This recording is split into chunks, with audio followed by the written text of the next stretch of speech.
Hi, this is Coach Colette, host of the Start Within podcast, and I am really excited today to welcome in my guest, Dr. Angela Clack. She's a licensed psychotherapist based in South Jersey, and she and I met last year at the Resiliency Project Self-Care Symposium up in Hartford, Connecticut. And through our planning of that conference, I knew that I really wanted to continue the conversation with her.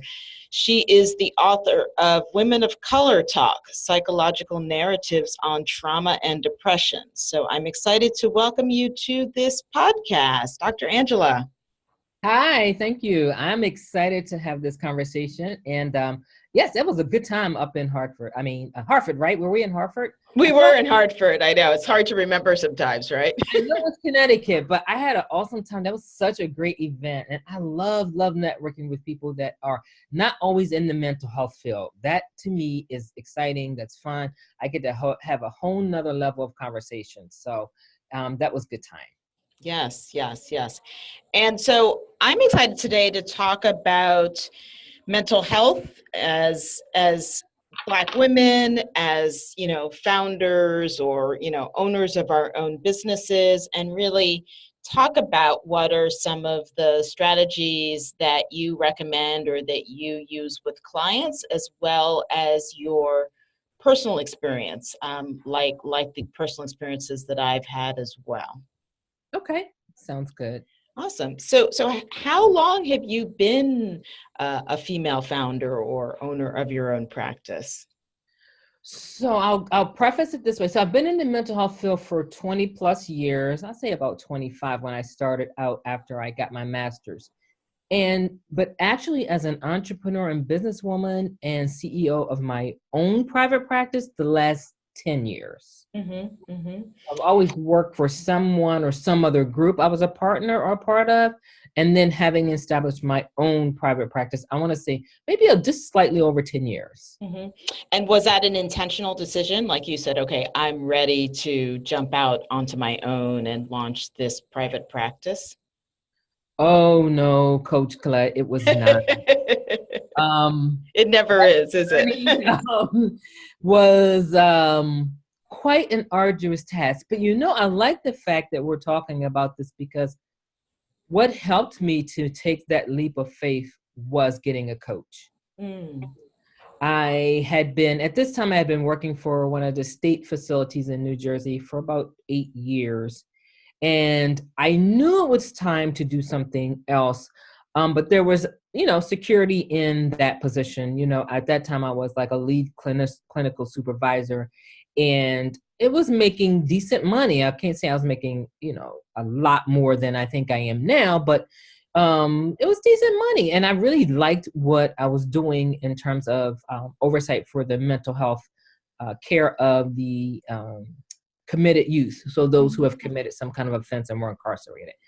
What helped me to move was that there was a shift in the philosophy of treatment with the care of the youth there.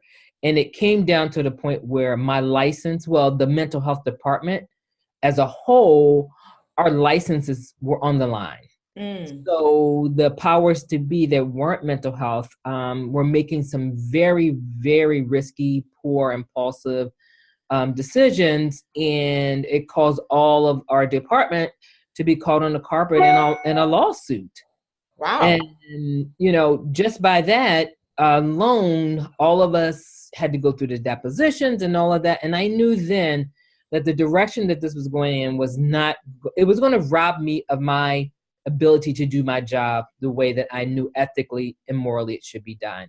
And so I kept hemming and hawing. The whole time, my husband kept saying, "What are you waiting for? I told you to do this 5 years ago." So there was the pressure with that. And finally, I got a coach. She helped me really to gain the emotional strength to believe in myself and to believe if I took the leap of faith that what I had hoped would happen would with hard work. And that's what I did. I worked with her, and I actually transitioned into my private practice. So I started out full-time, leave my full-time job, rushed to office I was renting for 2 evenings a week. I went from 2 evenings. The practice grew quicker than I thought, which helped me to transition out. So it was really a push from a bad situation into where I am now. Right, right, right. And I love what you're saying about the leap of faith and then getting support to take that leap of faith. And it sounds like the coach that you were working with was doing something that I love to or aim to do with my clients, right? It's like holding the space bigger than you might have even imagined it or seen it at that moment in time. Absolutely. Yes. So it sounds a little like you kind of had at one point kind of like a little bit of a side hustle and the full-time thing. So, and there are a lot of, I know, people out there that are doing that. Was that stressful? Were there things that you did to maintain some kind of balance during that period? No, back then I wasn't even aware as much as I have been in the last 10 years about self-care. It was a hustle because I was working, and the commute from that facility to my private practice was an hour and a half. So I had to leave that place at a certain time, get through traffic, and get to that office to meet my clients. And I was working until 8 or 9 o'clock at night. So 2 or 3 days like that was a hustle. And then, like I said, it grew faster than I thought. So sooner or later, I knew that I had to come out of there full time. And so eventually I knew I couldn't keep leaving like my job 2 or 3 minutes early just to get on the road. You know, I was shortchanging myself somewhere. Right. So it was a bit of a hustle, and it was pretty stressful. And self-care was the furthest thing from my mind. I was very focused on getting that practice up and running. I knew nothing about the business part. That's where I really think that clinicians that are becoming entrepreneurs or the entrepreneurial clinician, you don't get business knowledge and business practical information in graduate school. And so I was learning as I was going along. And so I made a lot of mistakes that cost me time. Right. And time translates into money. And so there's a lot of things that now I don't regret because it taught me things that now I know I pay people how to do, but at least I know what they're doing. Got it. So when would you say the self-care light bulb turned on for you then? Let's see, if I've been in my private practice 10 years, I want to say about maybe halfway through. Okay. So in the last 5-6 years, has it been like, okay, I'm sure I'm not supposed to be running like this. I'm sure that I'm missing more sleep than I need to. I'm probably gaining weight because I'm eating in the car. When I started to know my health was affected, then I knew like, okay, this has to change. Right. So how do you nurture your own mental health and physical well-being now? So now I'm so much more intentional about how I schedule my clients, creating enough breaks in my schedule, making sure that I am drinking my water and taking my vitamins. And when I can, getting in walks in the afternoon in between my clients. And then if I can't, then I just ultimately have to wait till I get home. But those kind of things, that more intentional things that I really, and for me, I like doing things socially. So going to conferences for me is as much information as is social, the social kind of connections that I like. I love reading, I love traveling. So I try to now build in things into my practice so that now I have freedom and choice to do things that I want to do while I'm also working on the things that need to get done. Right. And in some ways, I think, and myself included, right, how is it that we are walking our own talk, right? The things that we might recommend or suggest that our clients do to maintain and nurture their mental health and physical well-being. It's like, how do we build time in our schedules, like you're saying, to do the same? And that's the other thing that convicts me, is that when I'm talking to a client that I am encouraging or instructing or recommending self-care and healthcare, that I may be saying something to them where I've slipped. And I'll try to be very transparent. I say, look, I've kind of fallen off of my walking schedule, or I don't drink as much water as I need to, but I'm telling you how I learned from my mistakes. So sometimes that helps me to remember, okay, never, and that's one thing I taught myself a long time ago, never ask a client to do something you wouldn't do. Oh, that's good. So, if you're not going to, if you're doing, and I learned this when I was in graduate school, where they used to do the old shame attacking exercises as part of a abnormal psych class, where you send someone on this behavioral experiment where they do something really silly in the public, to that typically would be interpreted as shame, but the person kind of goes through that process and realize, oh, it wasn't so bad at all. So we would give people really crazy things. I want you to go stand at the top of the elevator tomorrow and scream, I am whatever, right? And I thought, I wouldn't even do that. So I'm not going to give someone an assignment of something that I wouldn't do, no matter how effective someone said it would be. So now when I think about what I'm giving people, I consider the context in which, they live and how they function and how they're coping, and try to get as close to some kind of challenge for them. But if I know I wouldn't do it myself, I'm not going to put someone else under that kind of pressure. Got it. Yeah. And I think that there's a whole concept of shame. Like we could have a whole nother episode just on shame. That sense of, although what I'm hearing from you is like, how do we set stretch goals, right? Or stretch opportunities for our clients so that they can step out of their comfort zones and hopefully gain some insight and perspective without this aspect of shame or judgment or guilt. Exactly. Got it. So what, if anything, do you think is unique for Black female founders or, Black owners of small businesses when it comes to mental health or even physical well-being? Are there things that we maybe could pay more attention to, or are there areas where we're actually doing maybe really well? Oh, so that's a really good question. The first thing that comes to mind is our physical health. And the numbers of women who are suffering and or have had some kind of heart issue, whether it's a heart attack and they're on disability now, or some kind of heart arrhythmia. And it's often connected to their weight. Higher cholesterol, which we know if we unpack it, it's high stress, it's pre-eating, and it's lack of exercise. Well, that comes because we're working 12 to 16 hours a day. We're taking care of our children. We're leading very overscheduled lives. I think that's where we have to pay more attention to our health. We're doing a lot as founders because we probably are doing everything in our business until we set up the systems. Once we get systems in place, like hiring an accountant, so we're not doing that, and hiring a marketing or social media person, so we're not also doing that.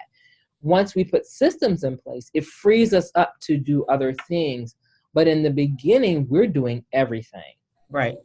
And I think that level of stress is where we need more support to be able to do that successfully. Exactly. Yeah, I would definitely agree and think of the times where I've had support in my business, whether it's from interns to other coaches or associates, and it really does impact my mental well-being as well. That sense of, oh wow, I can delegate that. That's not on my plate, and I can focus on other things. And when we talk about support, like partner support, I have had women who have decided to, and sometimes it was the right decision, to leave a very hostile and stressful 9 to 5 and to move into something more entrepreneurial because they had the skill set. It was just a startup and they don't have their partner support. So that's an additional stress where you're constantly being asked, well, what did you do today? How much money did you make today? While you're trying to start that up, not having partner support. For me, that made all the difference. And my husband has always been supportive because he's always been an entrepreneur. I was the one with my feet dug in the sand and saying, no, but what about this? And what about that? And, the security of that. And finally, when I first found my first office, and he said, if I took away every excuse that you had, would you still not do it? And the excuse at the time was, I don't have the money. He goes, so if I take away that, would you still not do it? So every excuse that I came up with, he had a solution. Started to run out of things, and I was like, I had to trust him. He says, okay, I got that. Let me help you start up.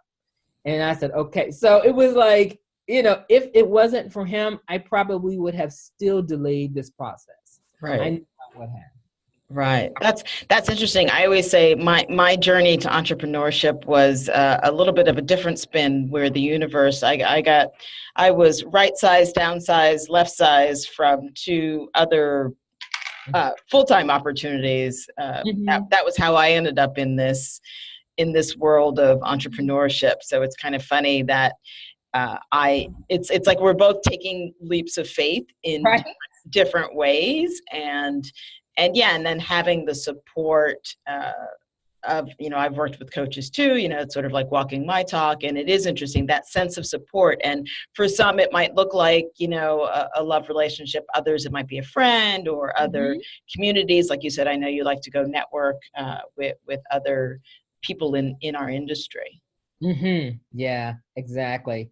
And, when you meet other people who've walked in your path that you're trying, you're like, oh, okay. So if you guys can do it, there, I see myself being able to. When you see someone who's already done it and says, hey, there are some things you need to know, but I have every faith in you, I'm curious, because I know that there are conversations that are being had about Black women in the workplace and challenges that we face in that arena.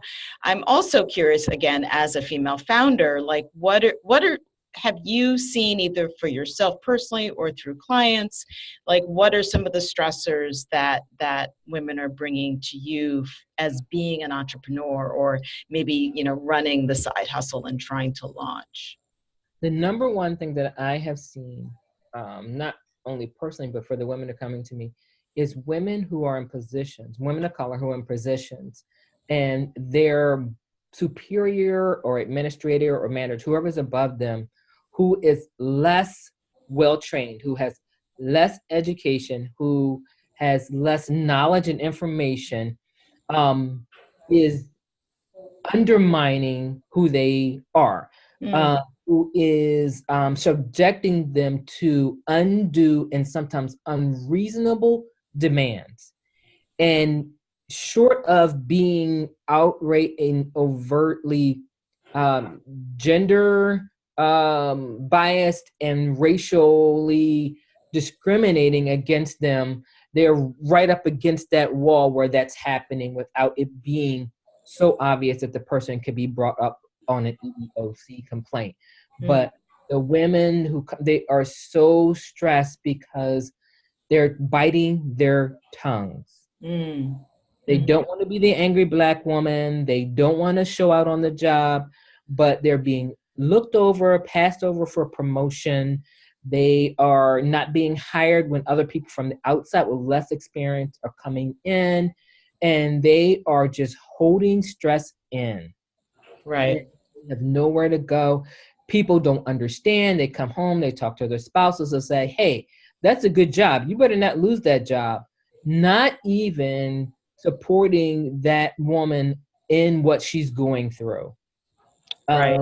And that has been the most difficult place and space even in my own world, where you feel so disregarded and disrespected, and as if you don't have the expertise to make the decisions that you know how to make because someone else says they know better than you.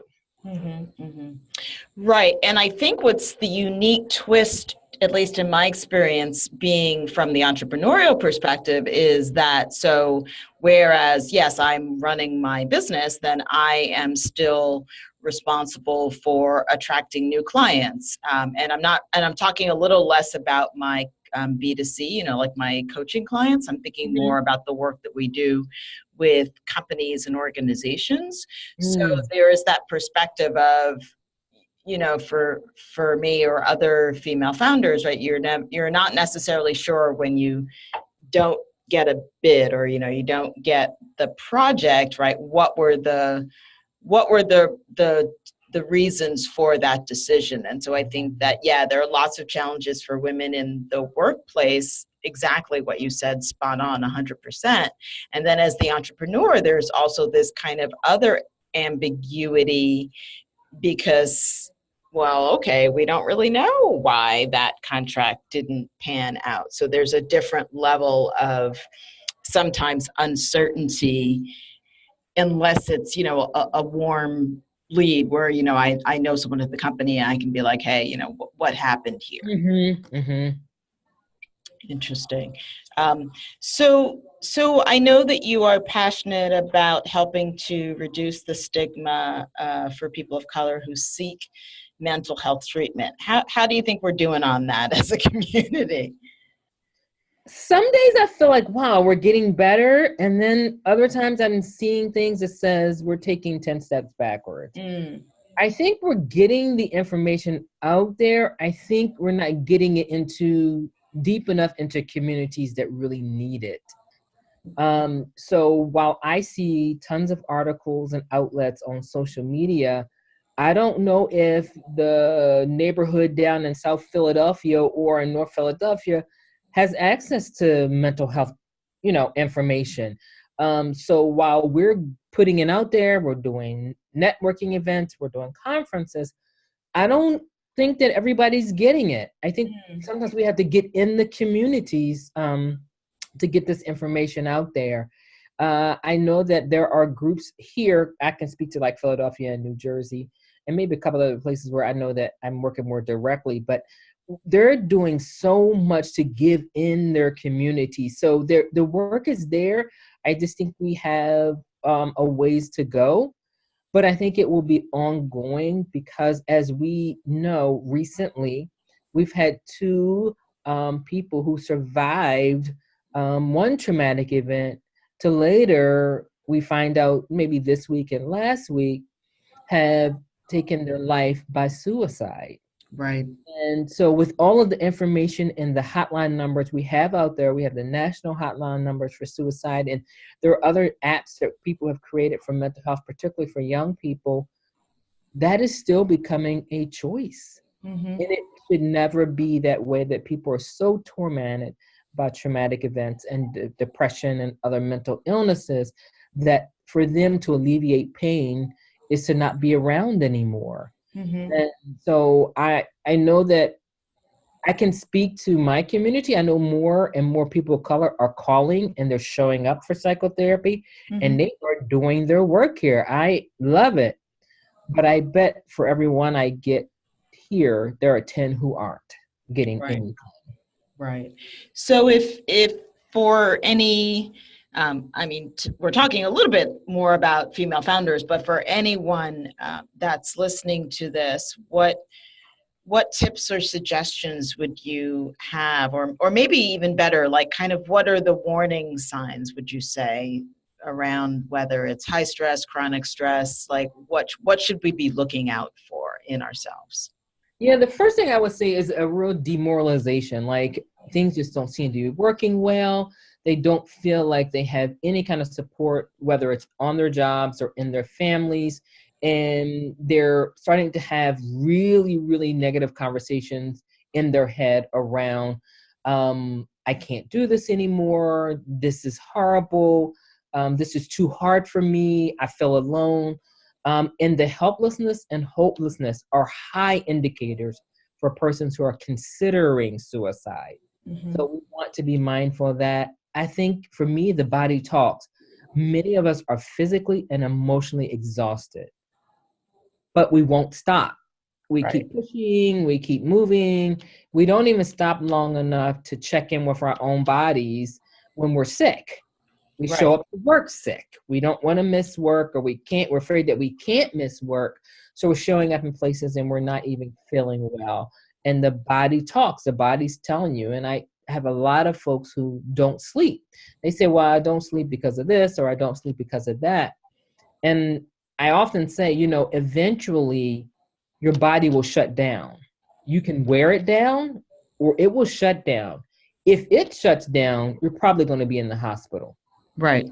you catch it and you work on how to bring it into some kind of stability, then you probably can manage it on your own. So either you shut your body down or it will shut down on you. So those Right. are the kind of things I look for people whose immune systems, they constantly seem to have some kind of cold or something's breaking out on them because they don't realize that internally the stress manifests externally. So Right. that's another kind of, I think education around what does stress look like is also a great conversation for people who think that stress is just breaking down. Well, no, there's steps before that we can catch it before it gets to the point where people break down. And that's general education. We do wellness talks all the time. But I think people, we are in this world where everything is happening and should have happened yesterday. Right. Right.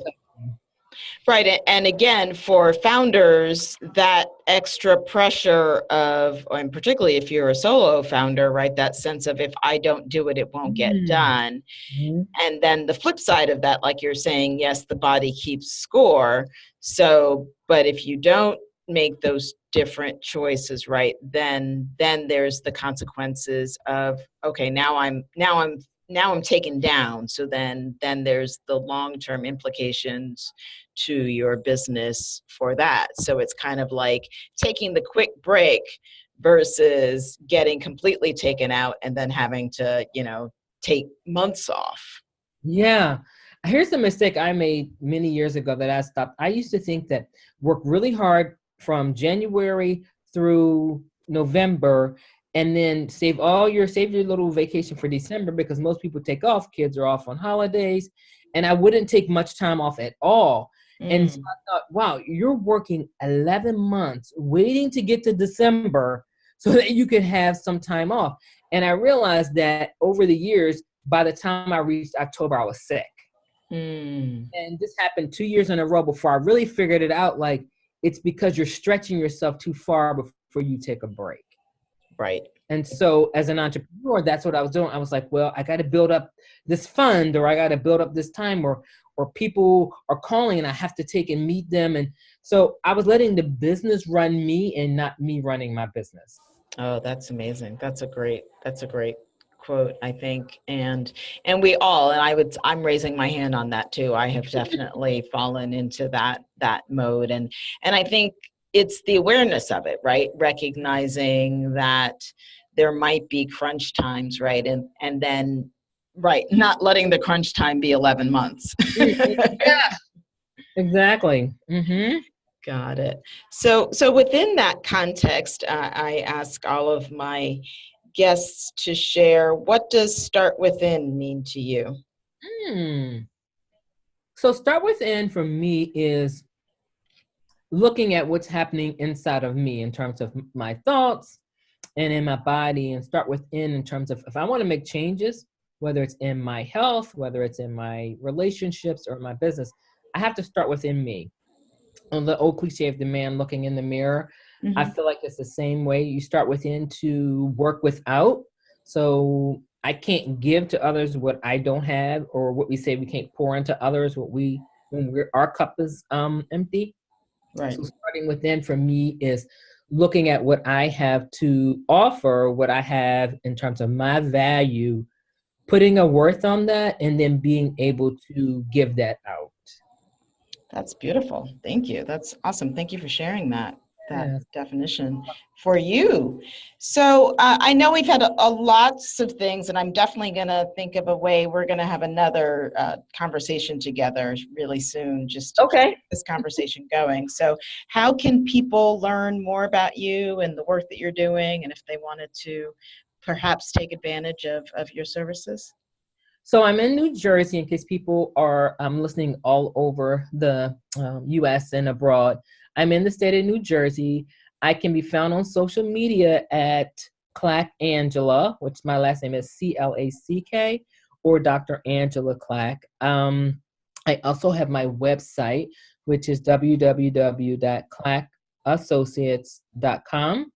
And then I'm now working to build up my YouTube channel, because that's one that I had not paid much attention to. So I'm working on that one now. And that is under my first name as well, Angela Clack. Fantastic. Well, I'm so glad that we spent this time together. I want to thank you for the work that you are doing to support the mental health and well-being for people in your community and beyond. Yes, and I have appreciated. I really appreciate your questions. I'm thankful for the questions that are getting people to think about mental health, and even for me, I love some of the questions and the way that they came out. Even things came out of me today that I hadn't even thought more about. So I love when it generates the creative space in me. So thank you so much for the interview and for the opportunity to be a part of your community. Oh, it's my pleasure. And so we're excited to continue the opportunity to chat. And until then, everyone, remember to start within to finish strong.